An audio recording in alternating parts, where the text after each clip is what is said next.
I think food tastes better when there's a story, a true story that's attached to it. What's most important is that an idea like this can open up people's minds to different possibilities, can enrich communities in that people can understand challenges and experiences of urban farmers, gardeners, and producers. The real powerful thing is just people having conversations that this kind of dinner brings up. Things will happen from that, meaningful, interesting things. So I think with the rise of interest in food and chefs and local foods, to show those places where food comes from, to meet the people that produce good food, that is something significant, something culturally enriching. You know, the folks having everything to do with the meal. Talking about the Absolut project to create a meal from the 5 boroughs, I saw that I could do something meaningful and interesting. Staten Island's all about the vegetables. Appetizers.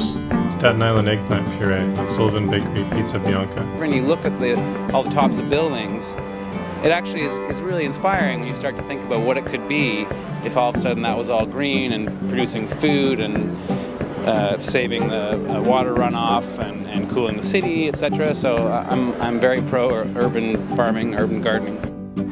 I started here to try and make a difference. I'm still trying to make a difference.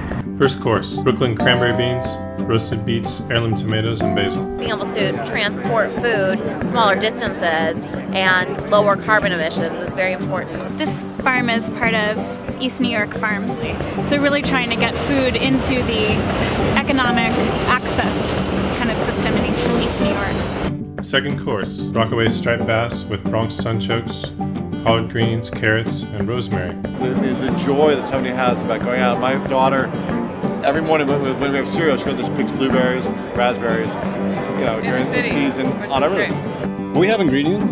We have a pretty unique opportunity, just being situated in the city, be able to provide fresh local produce to people. I would like this to become a really significant cultural institution in New York City. The main course, Queen's roasted heirloom pork with chard and tomatillo, roasted leeks, and pepper compote. Tastes bitter. It is bitter, but also a nice fruit flavor. We'll have a Central Park cocktail. We work directly with the farms, and we pay pretty much for the crop up front, so that we get 75% of the crop, so that we don't have to buy, at market prices. You have to consider that the stuff that is not coming from here goes through 300 different temperatures. So most of the stuff that we're getting is just at its prime. And finally, for dessert, Queen's pumpkin tarts with Bronx honey and sage. When you taste something in Italy that blows your mind because it's so delicious, it's probably not because the cook was so great. It's because the flavor of the food carries with it the scent of the wind as you stood on the hill looking for the cappuccino that afternoon. And if you can capture that geospecificity, it's what makes things unique worldwide as you travel from place to place. It's what makes things more delicious. It's kind of funny that this has become such a big global trend. To be aware of what you eat, to grow foods locally, and cook with what's in season. That's always been the way we do it.